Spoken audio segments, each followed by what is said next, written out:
Hello friends, welcome to my YouTube channel. Today's topic that we are going to discuss is respiratory system. So today we will look upon an overview of respiratory system. क्या है respiratory system, कैसे work करता है, इन सभी चीज़ों के बारे में आज हम लोग एक ओवरव्यू देखेंगे इन सभी चीज़ों का। चलिए स्टार्ट करते हैं। तो रेस्पिरेटरी सिस्टम के बारे में जब भी हम बात करते हैं ना बेटा, तो यहाँ पर दो टर्म हमारे आते हैं। एक है हमारा सबसे पहला कौन सा, ब्रीदिंग, और सेकंड आता है हमारा रेस्पिरेशन। पहले तो दोनों में डिफरेंस समझेंगे। हम लोग ये समझते हैं कि ब्रीदिंग और रेस्पिरेशन सेम चीज़ है, एक ही चीज़ है, सब बिल्कुल भी नहीं होता। ब्रीदिंग का जब भी हमारा कॉन्सेप्ट आता है तो वहाँ हम लोग बात करते हैं it is simply inhalation and exhalation of gases. Gases को इनहेल करना। अब गैसेस का मतलब केवल ऑक्सीजन को इनहेल करना ही ब्रीदिंग नहीं होता, क्योंकि एटमॉस्फेरिक एयर में ऑक्सीजन भी प्रेजेंट है, कार्बन डाइऑक्साइड भी प्रेजेंट है, हमारा नाइट्रोजन भी प्रेजेंट है। तो गैसेस का इनहेलेशन करना और गैसेस का ही एक्सहेलेशन करना, उसी को हम लोग ब्रीदिंग बोलते हैं। पहली चीज़ क्लियर हुई। आगे बात करते हैं। ब्रीदिंग हमारी दो तरीके की होती है, एक होता है पॉजिटिव प्रेशर ब्रीदिंग और दूसरा है हमारा negative pressure breathing. Positive pressure breathing का मतलब क्या होता है? पॉजिटिव प्रेशर ब्रीदिंग का मतलब ये होता है कि जब भी हम लोग खाना खाते हैं, वेन एवर वी ईट, तो खाना खाने के साथ साथ अगर हम लोग सांस को ना ले पाएँ, मतलब साइमल्टेनियसली हम केवल एक ही काम कर पाएँ, या तो हम खाना खाएं या हम सांस ले पाएँ, तो ऐसा अगर कॉन्सेप्ट आ रहा है तो उसको हम लोग बोलेंगे पॉजिटिव प्रेशर ब्रीदिंग। और ये केवल किसके अंदर होता है? फ्रॉग के अंदर होता है। लेकिन अगर हम ह्यूमन की बात करें, हमारी बात करें, मैमल्स की बात करें, तो यहाँ का होता है निगेटिव प्रेशर ब्रीदिंग होता है कि हम लोग ईटिंग के टाइम पे भी ब्रीद भी कर सकते हैं, खाना खाते टाइम हम लोग ब्रीदिंग कर सकते हैं। तो ये दो, एक क्वेश्चन पूछा गया था, एक कॉम्पिटिटिव एग्जाम में आया था कि निगेटिव प्रेशर ब्रीदिंग किसके अंदर प्रेजेंट रहता है, तो ह्यूमन के अंदर हमारा निगेटिव प्रेशर ब्रीदिंग प्रेजेंट रहता है। एक चीज़ क्लियर हुई। तो ब्रीदिंग आपका क्लियर होने के बाद अगला कॉन्सेप्ट आता है रेस्पिरेशन का मतलब क्या होता है। तो रेस्पिरेशन का मतलब गैसेस का इनहेल या एक्सहेल नहीं है, इसका मतलब होता है कि एनर्जी का प्रोडक्शन होना। मतलब जब भी हम लोग ऑक्सीजन लेते हैं, तो जब एयर लेते हैं, उस एयर में से जो ऑक्सीजन होती है, वो ऑक्सीजन क्या करती है? ग्लूकोज से रिएक्ट करने के बाद एनर्जी को लिबरेट करती है। तो रेस्पिरेशन का जो मेन हमारा कॉन्सेप्ट है, that is directly related to energy production. ठीक है, इतना याद रखना है। रेस्पिरेशन में क्या होता है? एनर्जी का प्रोडक्शन होता है। कैसे होता है? कि जब भी ग्लूकोज ऑक्सीजन के साथ मिलता है तो it produces carbon dioxide plus water molecules as well as energy in the form of ATP.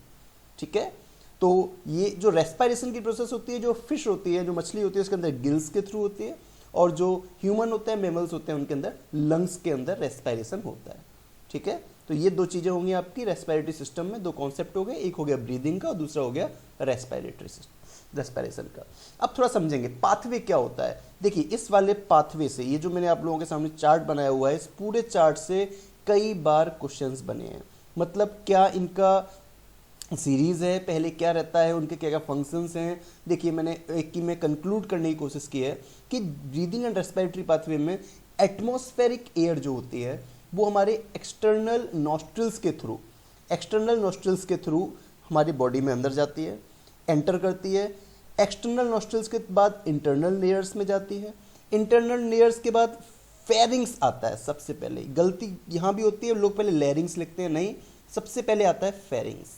Pharynx के बाद प्रेजेंट होता है लैरिंग्स, और लैरिंग्स के बाद एक्सटेंड करता है ये कहाँ तक? ट्रैकिया तक। मतलब पहले फेरिंग्स है, फिर लैरिंग्स है, और फिर है आपका ट्रैकिया। ट्रैकिया के बाद कैरिना आता है, और कैरिना हम लोग बोलते हैं जंक्शन को, जहां पर आकर हम लोगों का जो ट्रैकिया होता है वो दो पार्ट में डिवाइड हो जाता है, जिसको हम लोग बोलते हैं ब्रोंकस। अगर सिंगल है तो ब्रोंकस बोलेंगे, और अगर प्लूरल है, मतलब दोनों साइड को मिला लें, तो ब्रोंकाई बोलेंगे। ठीक है, ब्रोंकाई जो होती हैं, अगर हम बात करें उसको और अंदर जाने की, तो वहां पर फिर वो कन्वर्ट हो जाता है रेस्पिरेटरी ब्रोंक्यूल्स में। The bronchi will be converted into bronchioles, और ये ब्रोंक्यूल से कनेक्टेड होते हैं एल्वियोलर डक्ट। और जो टर्मिनल जो पॉइंट होता है हमारा, जो टर्मिनल हमारे पास जो चीज़ रहती है यहाँ पर, दैट इज एल्वियोलाई। मतलब स्टार्टिंग हमारा नॉस्ट्रल्स है, और जो रेस्पिरेटरी सिस्टम का लास्ट होता है, जहां पर एक्सचेंज ऑफ गैसेस होता है, वो पार्ट रहता है हमारा एल्वियोलाइज। तो गाइज ये पूरा एक हमारा सीरीज रहती है नॉस्ट्रल्स का। पहले फेरिंग्स जो इंपॉर्टेंट है वो समझेंगे, फेरिंग्स, फेरिंग्स के बाद लेरिंग्स, लेरिंग्स के बाद ट्रैकिया। ये कैरिना को नहीं बोलना है, कैरिना उस जंक्शन को बोलते हैं जहाँ पर हमारी जो ब्रोंकस है जो वो डिवाइड हो जाता है, मतलब जो ट्रैकिया है वो डिवाइड होता है दो ब्रोंकस में, जिनको हम लोग दोनों को मिलाकर बोलते हैं ब्रोंकाई। ठीक है।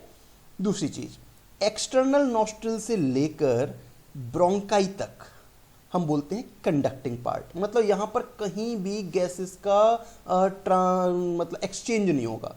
और ब्रोंकाई के बाद जो रेस्पिरेटरी ब्रोंक्यूल्स होते हैं, मतलब जहाँ से ब्रोंकाई हमारा दो पार्ट में डिवाइड हो जाता है, उसके बाद की बात कर रहा हूँ मैं, तो रेस्पिरेटरी ब्रोंक्यूल्स से लेके जो एल्वियोलाई तक का पाथवे है उसको हम लोग बोलते हैं एक्सचेंज पार्ट या रेस्पिरेटरी पार्ट। तो ये दो पार्ट में से भी क्वेश्चन बन जाते हैं कभी कभी कि ये रेस्पिरेटरी पार्ट है या कंडक्टिंग पार्ट है। तो conducting part is from external nostrils to your bronchi and your respiratory and exchanging part is from respiratory bronchioles to your alveoli. अब बात करते हैं अंदर से क्वेश्चंस क्या बन सकते हैं। तो सबसे पहले जैसे फेरिंग्स मैंने सामने लिखा हुआ है, फेरिंग्स जो होती है एक ट्यूब होती है, एक पाइप होता है जो 12 से 14 सेंटीमीटर लंबी होती है। ये हमारी एक्सटेंड करती है 6th सर्विकल वर्टिब्रे तक, और ये 3 पार्ट में डिवाइड है, नेजोफेरिंग्स, ओरोफेरिंग्स एंड लेरिंगोफेरिंग्स। तो ये 3 पार्ट में डिवाइड है, मतलब नेजल नाक से स्टार्ट हो रही है तो नोजो है, ओरो मतलब जहां से ऑरिजिनेट हो रही है, जहाँ से ओरिजिनेट हो रही है वहाँ से हम लोगों ने उसके बेसिस पे इसका नेम दिया है। जब भी हम लेरिंग्स की बात करते हैं तो लेरिंग्स में देखेंगे गाइस, लेरिंग्स को ही हम लोग बोलते हैं वॉइस बॉक्स। लेरिंग्स को हम लोग बोलते हैं वॉइस बॉक्स। और क्यों वॉइस बॉक्स बोलते हैं उसका रीज़न होता है कि जो लेरिंग्स होती है ना, लेरिंग्स के अंदर कुछ कॉर्ड प्रेजेंट होती है, स्ट्रिंग्स प्रेजेंट होती है, जिनको हम लोग वोकल कॉर्ड्स बोलते हैं।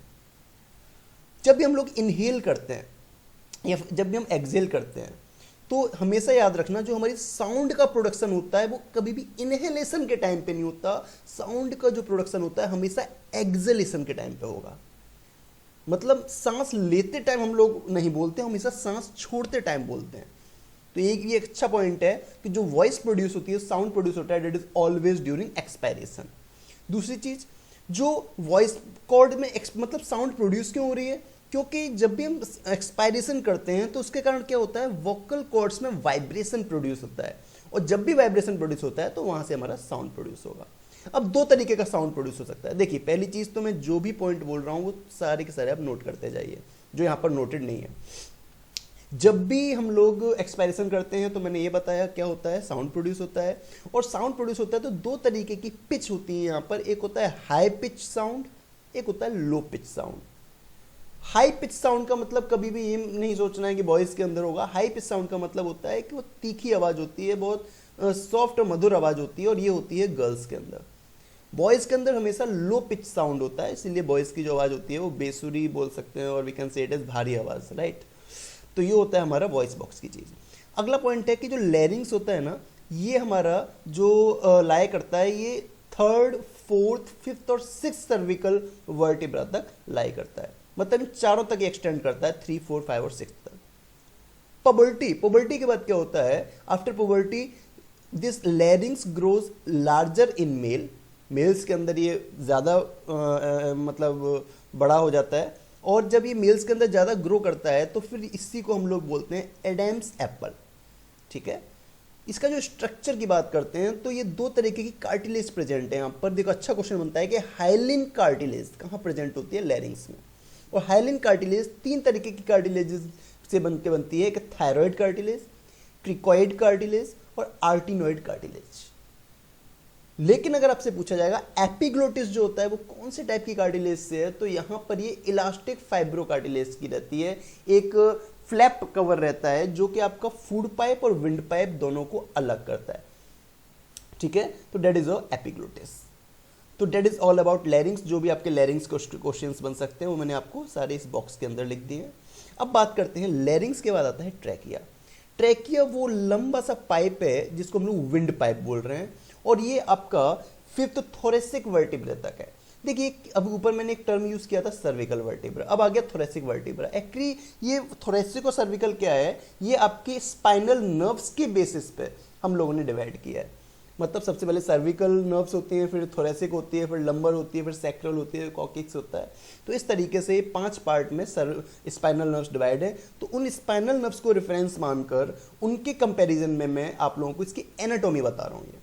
जो आपकी विंड पाइप होती है वो 5th थोरेसिक वर्टिब्रा तक एक्सटेंड करती है, और ये इनकम्प्लीट इसके अंदर सी शेप्ड 16 से लेके 20 हाइलिन कार्टिलेजियस रिंग रहती है।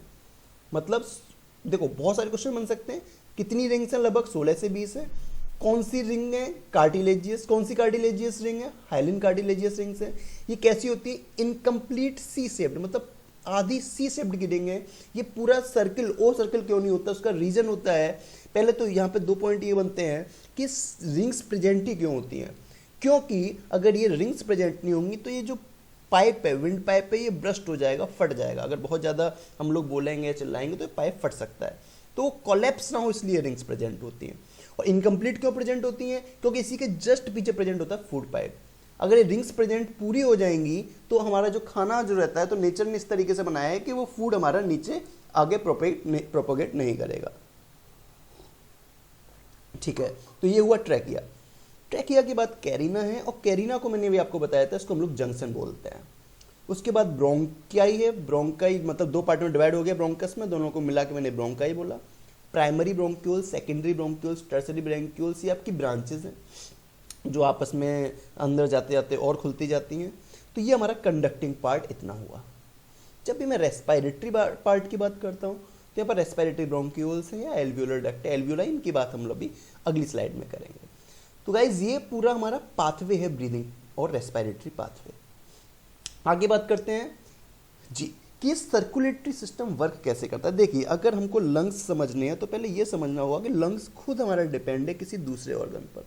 मतलब डायरेक्टली ये किसके ऊपर डिपेंड है? वो डिपेंड है हमारा हार्ट के ऊपर, क्योंकि जो लंग्स होता है उसके अंदर हमारा सीधे सर्कुलेशन होता है ब्लड का। हार्ट क्या करता है? हार्ट ब्लड को पहुंचाता है लंग्स के अंदर। तो क्यों पहुंचाता है, क्यों सारी प्रोसेसिंग हो रही है, कैसे हो रही है, सर्कुलेटरी सिस्टम कैसे वर्क करता है, आइए समझते हैं उस चीज़ को।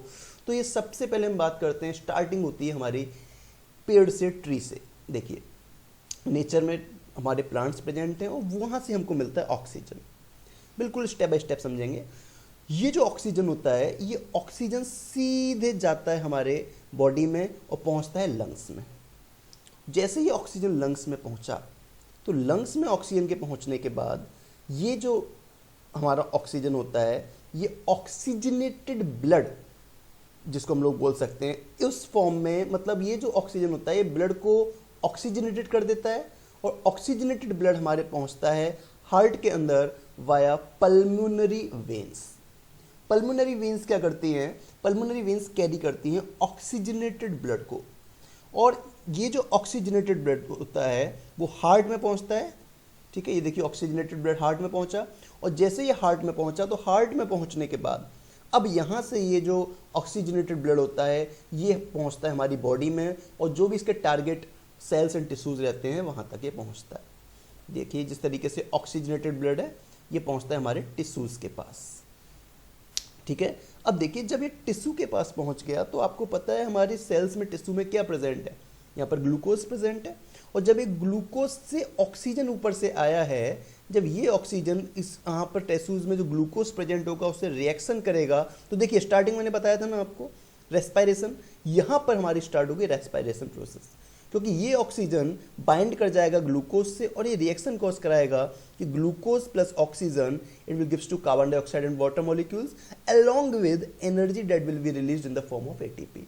मतलब इसने एक तो एनर्जी रिलीज की और यहीं से हमको एनर्जी मिल गई। तो आपको समझ में आ रहा होगा कि हमारी एनर्जी के लिए ऑक्सीजन की कितनी ज़्यादा वैल्यू है। मतलब ऑक्सीजन डायरेक्टली रिलेटेड है हमारी एनर्जी से, तो ऐसे हमको ऑक्सीजन से एनर्जी मिलती है। पहली चीज़ तो ये क्लियर हुई। दूसरी चीज़, जो कार्बन डाइऑक्साइड अब क्या करता है, ये कार्बन डाइऑक्साइड क्या होगा, वापस से जाएगा ब्लड में होते हुए हमारे हार्ट में, जिसको हम लोग क्या बोलेंगे, डीऑक्सीजनेटेड ब्लड। और ये जब हार्ट में पहुंचा तो हार्ट में पहुंचने के बाद यह जाएगा राइट एट्रियम, राइट एट्रियम से जाएगा आपका राइट वेंट्रिकल में, राइट वेंट्रिकल से पल्मोनरी आर्टरीज, ये देखिए ये है पल्मोनरी आर्टरीज के थ्रू ये आपका डीऑक्सीजनेटेड ब्लड पहुंचता है हमारे लंग्स में। और जब लंग्स में पहुंचेगा तो लंग्स में क्या करेगा कि लंग्स जो होता है वो डीऑक्सीजनेटेड ब्लड को ऑक्सीजनेटेड ब्लड में कन्वर्ट कर देता है, और जैसे ही वो डीऑक्सीजनेटेड को ऑक्सीजन में कन्वर्ट करेगा तो वहाँ पे ऑक्सीजन होगा, ऑक्सीजनेटेड ब्लड हमारा फिर से हार्ट में पहुँच जाएगा, और जो कार्बन डाइऑक्साइड है वो वापस से हमारा एनवायरनमेंट में पहुंच जाएगी। और आपको मालूम है साइकिल हमारी इतनी अच्छी होती है नेचुरल प्रोसेस कि ये कार्बन डाइऑक्साइड एब्जॉर्ब हो जाती है हमारे प्लांट्स द्वारा, प्लांट्स कार्बन डाइऑक्साइड को एब्जॉर्ब करते हैं और फिर से ऑक्सीजन को देते हैं। तो ये पूरी एक साइकिल है कि किस तरीके से हमारे ऑक्सीजन और कार्बन डाइऑक्साइड एक दूसरे से वर्क करते हैं और कैसे हमारा लंग्स उसका यूज़ करता है। आगे बात करते हैं। हाँ जी, यहाँ पे एक और चीज़ है कि दो तरीके के रेस्पिरेशन की बात होती है, एक होती है एक्सटर्नल रेस्पिरेशन, एक होता है इंटरनल रेस्पिरेशन। एक्सटर्नल रेस्पिरेशन का मतलब होता है कि जब भी हमारा ऑक्सीजन का मूवमेंट होता है फ्रॉम लंग्स टू हार्ट, या बोल सकते हैं लंग्स टू हार्ट या लंग्स टू ब्लड, ठीक है, इसको हम लोग बोलते हैं एक्सटर्नल रेस्पिरेशन। लेकिन इंटरनल रेस्पिरेशन में क्या होता है कि जो ब्लड होता है, ब्लड से हमारे टिश्यूज में जब भी हमारा ऑक्सीजन का ट्रांसफर होता है उसको हम लोग बोलते हैं इंटरनल रेस्पिरेशन। मतलब इंटरनल रेस्पिरेशन में टिश्यूज की बात आ जाती है, एक्सटर्नल रेस्पिरेशन में वो सिंपली हमारा लंग्स से ब्लड तक की बात होती है। चलिए, तो ये हुआ हमारा। इसके बाद हम बात करते हैं कि कैसे हमारा डीऑक्सीजनेटेड ब्लड ऑक्सीजनेटेड हो जाता है। जो अभी मैं बात कर रहा था कि लंग्स हमारा डीऑक्सीजनेटेड ब्लड को ऑक्सीजनेटेड ब्लड में कन्वर्ट कर देगा, तो हाउ डज इट हैपन्स। तो ये मैंने डायग्राम के थ्रू आपको बताने की कोशिश की है। ये से हमारे लंग्स हैं, ठीक है, अभी मैंने आपको बताया था ये ट्रैकिया है, दिस इज योर ट्रैकिया। ये आपकी incomplete cartilages, hyaline cartilages rings हैं, सी शेप्ड, 16 to 20 हैं। सारे पॉइंट्स वही के वही हैं जो मैंने आपको पिछले वाले पॉइंट में स्लाइड में बताया था। ये आपका अगर मैं दोनों को काउंट करूँगा तो it is bronchi, otherwise they are bronchus, right. ये आपका प्राइमरी ब्रोंक्यूल है, ये सेकेंडरी ब्रोंक्यूल्स हैं, और यहाँ पर आपका एल्वुलाइज लगी हुई है। ये बीच में लेफ्ट वाला लंग है, ये लेफ्ट वाला पार्ट है, यहाँ पर कार्डियक नच रहता है, स्पेस प्रेजेंट रहती है, it is due to your presence of your heart. जो आपका लेफ्ट वाला पार्ट है आपके लंग्स का, ये लेफ्ट वाला जो पार्ट है, यहाँ पर केवल एक डिवीजन होगा, मीन्स हार्ट, ये आपका पार्ट दो पार्ट में डिवाइड होगा। लेकिन जो राइट वाला पार्ट है आपके लंग्स का, ये तीन पार्ट में डिवाइड होगा, 1 2 3। यहाँ पर ये दो फिशर प्रेजेंट रहेंगे, यहाँ पर एक फिशर प्रेजेंट रहेगा। तो ये आपकी एक तरीके से एनाटॉमी हुई लंग्स की। तो मैं बात कर रहा था कि अगर मैं इसके एल्वुलाई को जूम करके देखूं तो मुझे एल्वुलाई इस तरीके से दिखाई देगा, समझेंगे। यहाँ पर ये आपका एल्वुलाई, मैं बता रहा हूँ कैसे डीऑक्सीजनेटेड ब्लड ऑक्सीजनेटेड ब्लड में कन्वर्ट होता है। तो ये आपका एल्वुलाई है। एल्वुलाई के अंदर क्या है, एल्वुलाई के जस्ट अंदर आ रहा है आपका एयर। देखिए यहाँ पर समझेंगे, एयर आया आपका, अंदर गया, अंदर जाने के बाद इस तरीके से फैल गया। जब फैलेगा तो एल्वुलाई तक पहुँचेगा, तो वही एयर ये आ गया, देखिए वही एयर ये आ गया। और एयर के अंदर क्या प्रेजेंट है, ऑक्सीजन भी प्रेजेंट है, ठीक है। अगली पॉइंट क्या है कि ये जो हमारी एल्वुलाइज होती है ना, तो इनके ऊपर पल्मोनरी आर्टरी और पल्मोनरी वेन्स का एक गुच्छा प्रेजेंट होता है, अगर हिंदी में बोलूँ तो। There is a bunch of pulmonary artery and pulmonary vein combination, और जब इसका बंच का कॉम्बिनेशन प्रेजेंट होता है तो इसको हम लोग बोलते हैं कैपिलरीज। जहां पर आके दोनों मिल जाते हैं उसको हम लोग बोलते हैं कैपिलरीज, ठीक है। तो पल्मोनरी आर्टरी क्यों बोल रहा हूं, क्योंकि पल्मोनरी आर्टरी क्या कर रहा है, डीऑक्सीजनेटेड ब्लड लेकर आ रहा है, राइट। जो मैंने आपको शेडेड पार्ट किया, that is a deoxygenated blood. और डीऑक्सीजनेटेड ब्लड में आपको दिखाई दे रहा होगा, ये अंदर छोटे छोटे जो आरबीसीज हैं, ये श्रिंक है। आरबीसी आपकी हेल्दी नहीं है, ये आपकी न्यूट्रिशियस आरबीसीज नहीं है, इनको एनर्जी नहीं मिली हुई है, ठीक है। तो ये आरबीसी आपकी कैसी हैं, श्रिंक आरबीसीज हैं, थोड़ी सी और कमज़ोर आरबीसीज हैं। और ये क्या है, डायरेक्टली कांटेक्ट में है हमारे एल्वुलाइज की मेम्ब्रेन से, और ये जो मेम्ब्रेन होती है वर्क करती है जो सेमी परमिएबल मेम्ब्रेन, ठीक है। एक तरीके से कैसे वर्क करती है, सेमी परमिएबल मेम्ब्रेन की तरह। अब जब ये ऑक्सीजन, ऐसा नहीं है कि अब आप ये सोचें कि ऑक्सीजन आया और डायरेक्टली हमारा ये पल्मोनरी आर्टरी में जाके डिफ्यूज कर जाएगा। जब तक कि, मैंने बोला जब तक कि कॉन्सेंट्रेशन ग्रेडियंट यहाँ पर अराइज नहीं होगा, तब तक ये ऑक्सीजन यहाँ पर डिफ्यूज नहीं करेगा। तो बहुत ज़्यादा ज़रूरत है यहाँ पर इक्विलिब्रियम को तोड़ने की, ब्रेक करने की। इसीलिए हम लोग बोलते हैं कि ज़्यादा से ज़्यादा हमको सांस लेनी चाहिए, गहरी गहरी सांस लेनी चाहिए। क्योंकि जितना हम गहरी सांस लेंगे उतना ज़्यादा हमारा कॉन्सेंट्रेशन ग्रेडियंट यहाँ पे डेवलप होगा, और जब कॉन्सेंट्रेशन ग्रेडियंट डेवलप होगा तो यहाँ पर हायर कंसंट्रेशन हो जाएगी ऑक्सीजन की। जब यहाँ हायर कंसंट्रेशन हो जाएगी या लोअर कंसंट्रेशन हो जाएगी तो एक हमारा सिंपल रूल होता है कि there will always be a flow from higher concentration to lower concentration. तो ये ऑक्सीजन क्या करेगा, डिफ्यूज कर जाएगा। जब डिफ्यूज करेगा ऑक्सीजन तो देखिए आगे आपको समझ में आ रहा होगा कि ये जो हमारी आरबीसी है, आरबीसी के अंदर प्रेजेंट होता है हीमोग्लोबिन, और हीमोग्लोबिन जो होता है वो रिएक्ट करेगा ऑक्सीजन से, और ऑक्सीजन से रिएक्ट करके बनाएगा ऑक्सी हीमोग्लोबिन, ठीक है। और हमारी जो आरबीसीज है कैसी होती जाएंगी, ये हेल्दी होती जाएंगी। अब ये देखिए पल्मोनरी वेन्स जो पाला पार्ट है इसमें हमारा कैसा ब्लड होता जा रहा है, डीऑक्सीजनेटेड से ऑक्सीजनेटेड ब्लड होता हुआ जा रहा है। और यहाँ पर क्या होगा कि जब ये ऑक्सीजन इससे बाइंड करेगा, क्योंकि हमारी ये ब्लड है, ये सेल्स हैं, तो यहाँ आरबीसीज हैं, तो यहाँ भी ग्लूकोज भी प्रेजेंट होगा, और ये ग्लूकोज क्या करेगा, यहाँ से कार्बन डाइऑक्साइड को रिलीज करेगा। तो इस तरीके से ये कार्बन डाइऑक्साइड आपका बाहर जा रहा है, और ये कार्बन डाइऑक्साइड बाहर होते हुए आप कार्बन डाइऑक्साइड को एक्सेल करते हैं, और हमारा जो ब्लड है ये कैसा प्यूरीफाई होता जा रहा है, एक तरीके से ऑक्सीजनेटेड होता जा रहा है। और पल्मोनरी वेन्स आपको याद आ रहा होगा, अभी मैंने आपको बताया था पल्मोनरी वेन्स, ये देखिए यहाँ बताया था, पल्मोनरी वेन्स के द्वारा यहाँ से जो निकला ये पल्मोनरी वेन्स के द्वारा ऑक्सीजनेटेड ब्लड आता है, और फिर यहाँ से ये हार्ट में पहुँचता है पल्मोनरी वेन्स द्वारा, फिर हार्ट से पूरी की पूरी बॉडी में जो टारगेटेड टिश्यूज रहते हैं वहाँ पर ये पहुँच जाता है। तो गाइज ये पूरा आपको मैंने ये बताया कैसे डीऑक्सीजनेटेड ब्लड ऑक्सीजनेटेड ब्लड में कन्वर्ट होता है। Okay, so this was all about today's class. बाकी मिलते हैं नेक्स्ट क्लास में। So thank you for watching this video, and अगर आपको वीडियो पसंद है तो लाइक करिए, शेयर करिए, कमेंट करिएगा। मिलते हैं नेक्स्ट क्लास में। Thank you very much.